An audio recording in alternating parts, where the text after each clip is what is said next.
nanti kita ngobrol-ngobrol sama Bang Dian hari ini. Nah, kebetulan beliau bertugas sebagai saya mengajar di Thailand. Mengajar di Thailand. Ya, saya mengajar anak-anak kecil di sana, mengajar TK.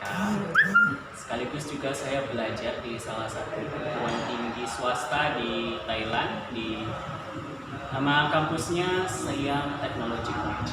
Oke Bang Dian. Jadi terima kasih nih ya sebelumnya mau dikerjain lah ya hari ini. Harusnya beliau ini datang ke Medan untuk ketemu keluarga, teman-teman, jalan-jalan gitu ya. Tapi saya sangat excited dengan pengalaman beliau mengajar di Thailand, di luar negeri gitu ya. Jadi pengen ngobrol-ngobrol, sharing-sharing. Siapa tahu ada informasi dari beliau yang bisa jadi inspirasi untuk kita semua yang mendengarkan ini. Oke, jadi Bang Dian, kita ngobrol-ngobrol lah ya. Silakan. Saya mau nanya nih, kira-kira dulu tuh gimana sih awalnya memutuskan tinggal di luar negeri dan jadi guru di Thailand? Oke, jadi pada awalnya saya pindah ke Thailand itu niatnya untuk belajar, bukan untuk bekerja. Karena waktu itu ada teman yang kebetulan sudah tinggal di sana cukup lama. Teman saya ini berkenegaraan Afrika Selatan. Jadi beliau sudah cukup lama tinggal di Thailand, sekitar 7 tahunan, dan kita bertemu melalui Facebook, kemudian menawarkan untuk kuliah di kampusnya dia, karena dia juga kuliah di sana. Dia juga guru, dan ya setelah pindah ke sana sekitar 1 minggu saya dapat kerjaan. Waktu itu sebagai guru pengganti di salah satu sekolah lokal. Ya. Menengah SMP gitu atau? Di sana untuk tingkat SMP dan SMA disatukan. Oh gitu? Ya, mereka nyebutnya high school atau levelnya kalau dalam bahasa Thailand Matayong. Matayong. Ya, Matayong. Jadi itu Matayong levelnya SMP SMA. Ya, jadi hitungannya Matayong 1, 2, 3, 4 sama kayak SD kelas 1, kelas 2, kelas 3 sampai kelas 6. Jadi Matayong juga M1, M2 sampai M6. Oh, M6. Tapi berarti itu yang menengah ya? Ya, itu. Kalau yang ininya yang juniornya berarti? Junior dalam bahasa Thailand disebut prato. Prato. Itu berapa level? Sama 6 juga. Oh, 6 juga. Jadi hitungannya sekolah dasar, sekolah menengah 12 tahun. Oh gitu ya, cuma kita ada kelas menengah atas Ya. ya, tapi 3 tahun. 3 tahun. Sebenarnya Intinya sama. Hanya saja SMP SMA sana juga belum disatukan. Oh, jadi tadi kenapa milih Thailand karena Ada tawaran dari tawaran teman. dari teman ya. Ya. Awalnya cuma guru ganti. Iya, awalnya cuma guru pengganti, kemudian nyaman, kemudian ada kesempatan untuk mengajar di sekolah yang saat ini saya masih mengajar, sekolah TK namanya Indonesia. Itu sekolah kecil, muridnya sekitar 200-an. Satu sekolah? Iya, satu sekolah. Ya. Tapi bedanya TK di Indonesia sama di Thailand mungkin di sana jenjang untuk TK itu ada juga. Oh, ada juga. Ada K1, K2, K3, Kindergarten 1, Kindergarten 2. Jadi dia berdasarkan usia. Oh, usia. Dari usia 3 tahun, 34, 45, 56. Oh gitu. Dan itu semua masyarakat Thailand seragam. Seragam. Jadi kalau udah masuk usia itu, mereka otomatis masuk K1 Iya. gitu ya. Oh, kalau di sini kan sekarang sedang berkembang sekali. Kalau saya lihat ya, banyak praktisi homeschooler juga. Jadi ketika anaknya ada di usia sudah masuk sekolah, banyak yang memutuskan sekarang homeschooling aja gitu di rumah. Kalau di sana nggak ada? Homeschooling tetap jadi pilihan. Oh tetap. Tetap jadi pilihan untuk masyarakat Thailand. Tapi mungkin di sana untuk orang tua biasanya kedua orang tua itu baik ayah maupun ibu mereka pekerja semua. Oh. Jadi untuk mensiasati agar anak itu tetap ada yang merawat, dikirimlah ke sekolah sejak usia 3 tahun. Bahkan dari usia 1 tahun pun ada juga yang masih belajar. Iya, iya, iya. Terus kan Bang, Thailand itu kalau yang sepengetahuan saya kan bahasanya itu cukup sulit ya. Saja kesulitan. Ya, Kalau benar. Abang sendiri di sana kesulitan nggak sih? Ya, kesulitan terbesarnya kalau untuk bahasa Thailand ini karena Thailand itu kan tonal language, dia bahasa yang pakai nada. Nada mirip-mirip seperti bahasa Cina. Jadi ada 5 nada dalam bahasa Thailand. Nada tengah, nada tinggi, nada rendah, nada turun, nada naik. Jadi untuk menghafal itu susah kita karena kita bahasa Indonesia, ketika kita menyebutkan saya mau dengan nada yang rendah, tinggi, tetap artinya saya. aku. Tapi kalau di sana dari satu kata, misalkan kau, tapi kita ucapkan dengan nada yang berbeda, Beda artinya. berbeda artinya. Oh. Kau dengan nada rendah mungkin artinya air, dengan nada tinggi artinya nasi. Botol, misalnya, oh gitu. Jadi saya sering salah pesan makanan, seharusnya saya pesan nasi yang datang air, gitu ya? pesan air yang datang nasi gitu, karena kita salah mengucapkannya. Iya, ya. Iya. Tapi kalau bahasa sehari-hari dengan diri dengan orang itu bahasa Inggris. Bahasa Inggris. Bahasa Inggris ya. Saya dulu pernah ada pengalaman ikut yang MTT ya. Tapi tahun 90-an ya. Saya kuliah 98 gitu. Itu tuh kan gabung dengan teman-teman mahasiswa dari Thailand kan. Kayaknya rata-rata dari mereka waktu itu sih masih belum terlalu banyak yang berbahasa Inggris. Tapi saya nggak tahu kalau hari ini. Kalau sekarang udah inilah ya. Kalau hari ini saya bilang mereka cukup memberikan perhatian khusus untuk pendidikan. Dari pemerintah kita pernah membahas ada salah satu mata kuliah saya itu tentang multiculturalism in Asia. Jadi kita juga membahas budgeting setiap negara terhadap dunia pendidikan, dan Thailand itu yang tertinggi, mereka memberikan porsi lebih dari 40% untuk pendidikan dari kalau kita bilang APBN ya. Nah kalau dari GDP namanya kalau di dalam bahasa Inggris. Jadi Bang, totalnya Abang sampai hari ini tetap di sana itu berapa lama? Bulan 5 mendatang saya 3 tahun di sana. Oh 3 tahun ya? Luar biasa ya, udah banyak sekali lah ya. 3 tahun itu berapa kali pulang ke Indonesia? 3 tahun. Berarti saya pulang itu sekitar bulan 8 tahun lalu, dan ini mungkin ya setahun itu paling hanya sekali atau 2 kali. Gitu ya. Nah ini pulang dalam rangka mau? Dalam rangka liburan. Karena kebetulan saya ada break di antara mata kuliah, bukan break antara mata kuliah. Saya sebenarnya lagi kuliah semester ini, saya ada beberapa mata kuliah yang saya ambil, tapi ada break di antara mata kuliahnya, dan terus ada 2 minggu, jadi saya ambil waktu ini untuk pulang. Jadi kan saat ini Bang kan lagi marak nih isunya corona. Kira-kira di sana gimana Bang? Kalau saya bilang untuk masyarakat Thailand khususnya, mereka itu seperti overreacting, terlalu bereaksi berlebihan Tentang kasus ini. Khawatir kita perlu, tapi untuk reaksi berlebihan juga jangan. Tapi saya suka dengan langkah-langkah yang diambil dengan pemerintah Thailand. Mereka cepat untuk menangani kasus, misalkan ada yang suspek walaupun belum dites, walaupun hasil tesnya belum keluar negatif atau positif, tapi sekolah itu langsung diliburkan. Contoh kasus di sekolah teman saya, kebetulan dia sekolahnya sebenarnya sekolah Kristen, sekolah Kristen Mahachai Christian Hospital, bukan Mahachai Christian Hospital, Mahachai Christian School. Itu sekolah yang berbasis apa namanya ya? Agama. Mengikut sistem pendidikan dari Finland ya, itu ada.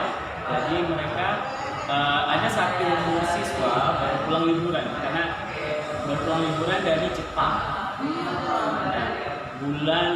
Baru 2 minggu atau 3 minggu yang lewat, dan harusnya siswa mahasiswa ini, anak ini dikarantina selama 14 hari di rumah.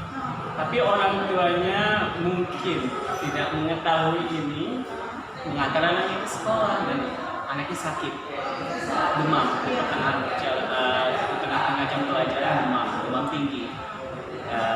Lantas dihubungi orang tuanya, kemudian ditanya apa penyebabnya segala macam kan, dan baru tahu sekolah kalau dia baru pulang dari Jepang.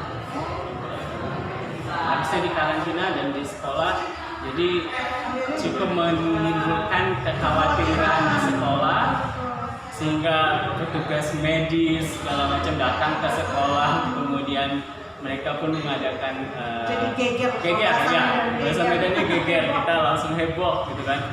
Nah, kemudian ya udah ditimbulkan saat itu juga masalah itu. Sama juga seperti di kampus saya, kebetulan minggu lalu saya masih kuliah selama 1 minggu dari hari Senin sampai hari Jumat.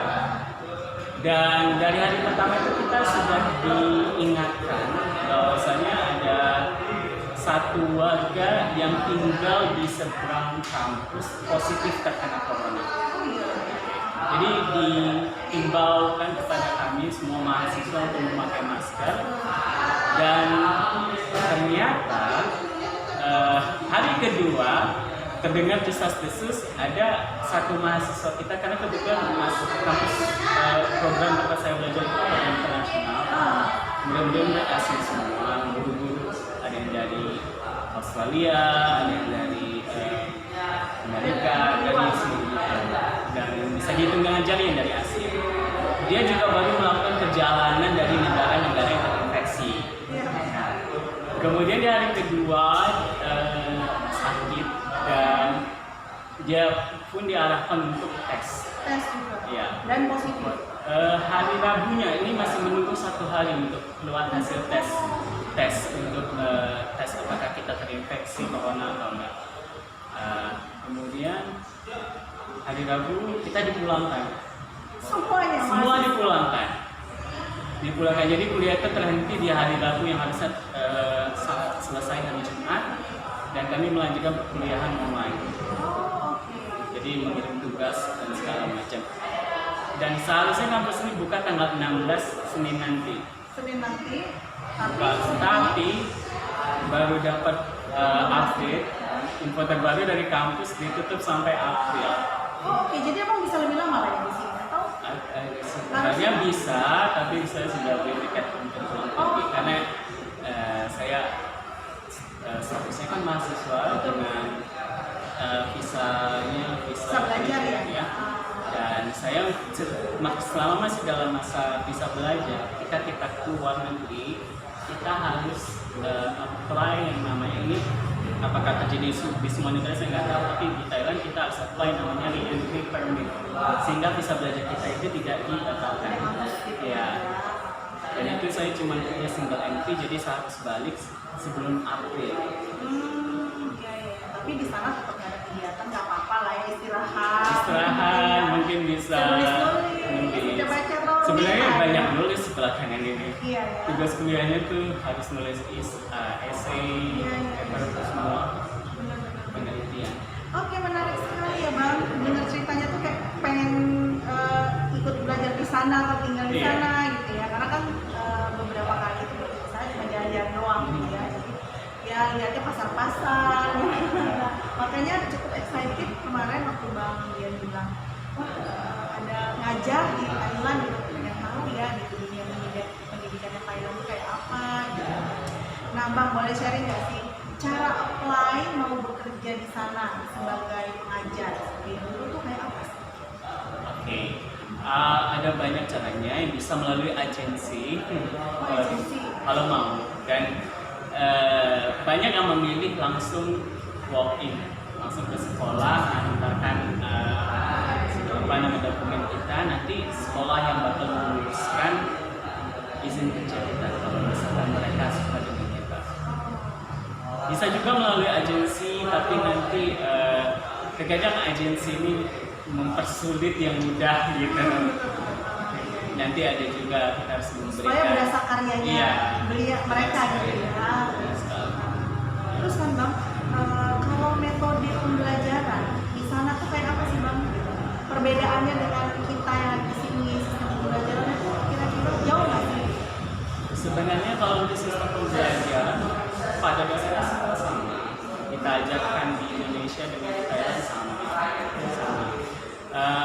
Tapi mungkin karena di sekolah saya itu full day sistemnya, ya lebih diajarkan untuk berdisiplin. Disiplin itu yang diajarkan. Jadi kita mulai belajar jam 9 pagi sampai jam 12 dan setelah jam 12 nanti mereka istirahat, makan bersama, makan dari sekolah. Guru-guru juga disediakan makanan dari sekolah, kita makan sama-sama bareng kan. Kemudian nanti mereka jam 2 siang, bukan jam 2, setelah makan siang tidur. Oh ada tidur? Siang, ya. Itu hanya TK atau TK? Semua jenjang, TK aja ya? Jadi biasanya anak-anak itu nanti tidur, mereka sudah diajarkan untuk tidur sendiri dari usia 3 tahun. Jadi disediakan semacam lemari itu untuk tempat mereka mengambil bantal. Jadi lengkap semua udah ya. Jadi nanti mereka tidur dengan rapinya gitu, seperti kalau kita bilang kalau mereka sesungguhnya gitu ya. Ya, jadi mereka diletakkan bantal, tapi sebelum tidur mereka biasanya berdoa dulu. Oh berdoa dulu. Berdoa dulu. Kemudian nanti setelah doa mereka tidur. Sampai jam 2 dibangunkan, baru mulai pelajaran di sekolah. Kurang lebihnya kayak ini ya, kayak kita sering apa ya melihat video-video dari Jepang, soal Jepang gitu ya, belajar ngantri gitu-gitu ya. Persis seperti itu. Jadi yang bagus dari sistem pendidikan di Thailand itu anak-anak sejak dini diajarkan untuk berdisiplin. Iya ya. Itu yang saya suka dari sekolah-sekolah di Thailand. Bahkan seperti mengantri untuk makanan juga mereka harus mengantri, masuk kelas juga harus mengantri. Mereka juga belajar meletakkan piring yang sudah kotor di tempatnya, kemudian ke kamar mandi sendiri. Kemudian nanti juga setelah bangun tidur, mereka juga merapikan tempat tidur. Jadi matras itu mereka bergotong royong ngangkat ditumpuk di satu tempat, kemudian bantalnya dimasukkan lagi ke lemari tadi. Lucu ya kalau ini ya. Terus Bang kan kemarin ya Bang Dian ini ada mengirimkan beberapa foto gitu ya suasana sekolah di sana. Nanti mungkin di video ini akan saya masukin juga ya. Bisa ditambahkan. Bisa saya masukin.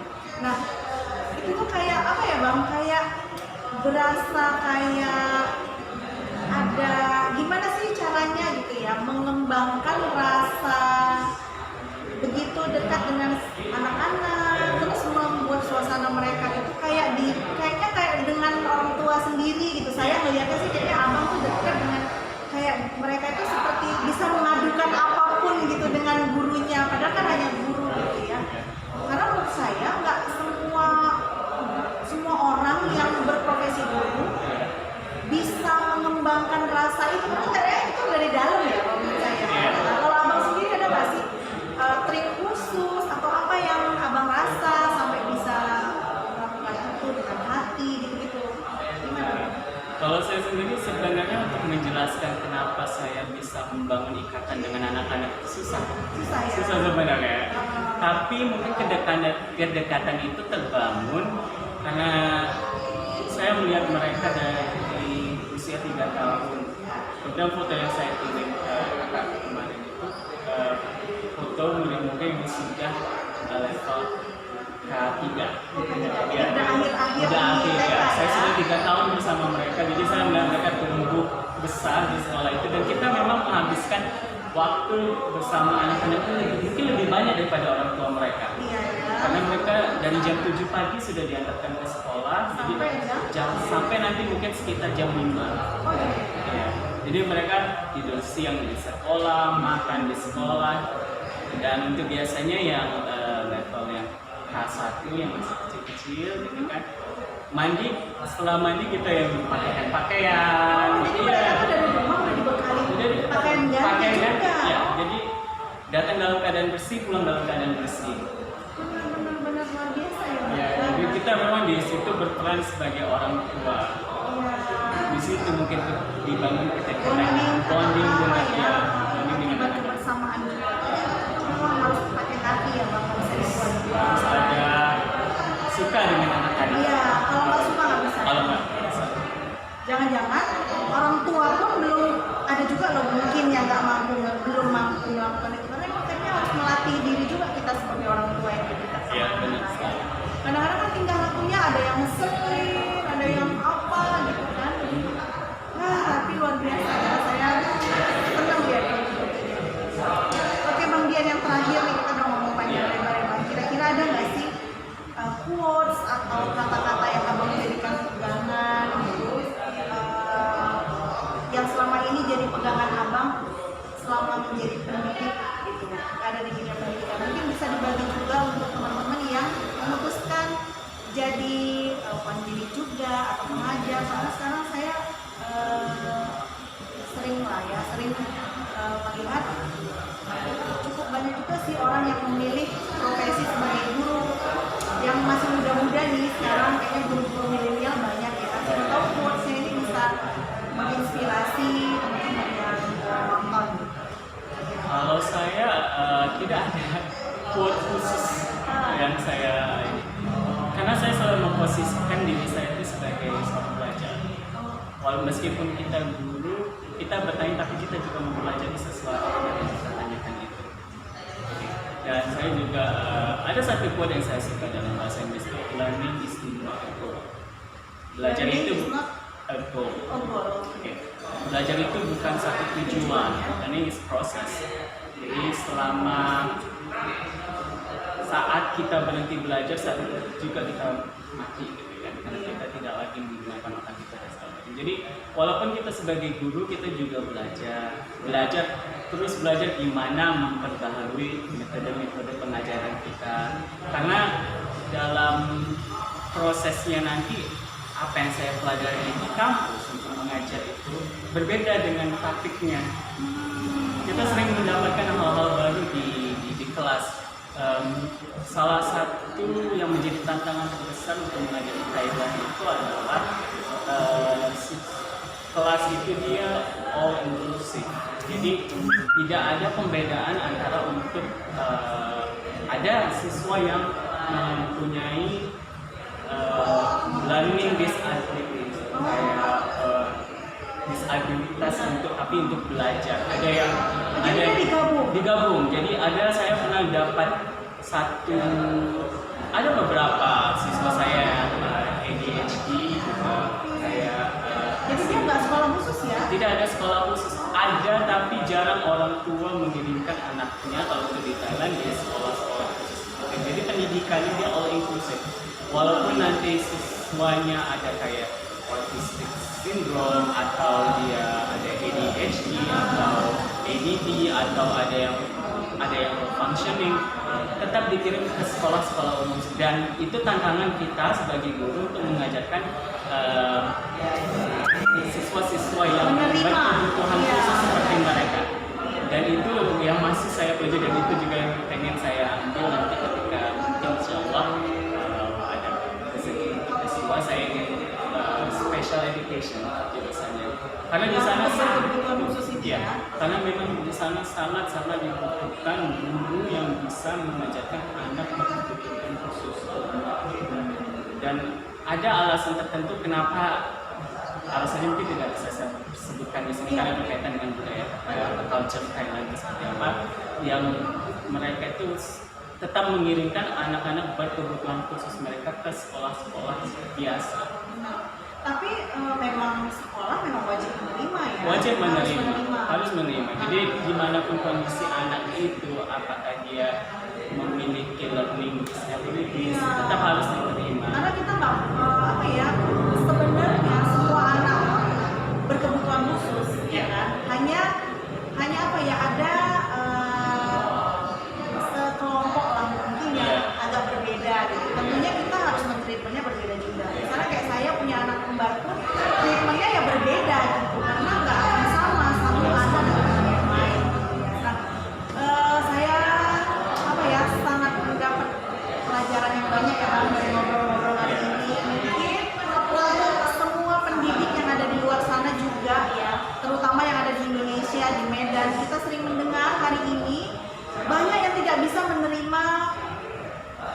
kelebihan muridnya dalam tanda Kelebihan, kutip. iya benar. Ya, karena menurut saya itu kelebihan. Kelebihan, mereka pintar dengan cara yang berbeda. Iya. Dan Jadi, itu yang cara harus pandang, dipahami. iya, cara pandang Iya. kita yang harus diubah melihat Benar. mereka gitu Iya. ya.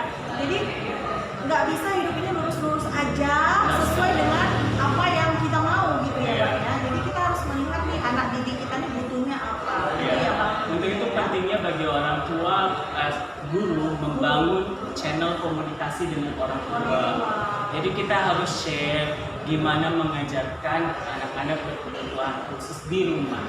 Sehingga harus ada Antenanya itu ibarat kita nonton TV, Iya. antenanya di sekolah kayak apa, di rumah tuh layarnya dia bisa nontonnya ini ya, Bang ya. sama. Nggak semut-semut gitu Iya, di benar layarnya. Oke, Bang Dian, luar biasa. Ini saya ada oleh-oleh sedikit untuk Bang Dian ya yang sudah sharing dengan kita hari ini. Ini buat Bang Dian dari Butik Kue. Terima kasih. Terima kasih juga atas sharingnya. Ya. Ini biskuit kopi, Bang. Biskuit kopi, bye. Dari Butik Kue. Bumbu butik kue. Oke, boleh dipesan di. Pesan di Instagram. Oke. Terima kasih banyak. Sama-sama Bang Dian, terima kasih juga informasinya. Mudah-mudahan apa yang kita obrolin hari ini bisa bermanfaat untuk teman-teman, kerabat, saudara, bapak, ibu, orang tua, siapapun di luar sana. Kita berharap pendidikan di Indonesia semakin maju, anak-anak Indonesia semakin tumbuh kreatif, tumbuh menjadi luar biasa dan bisa mewarnai dunia ini dengan lebih baik lagi.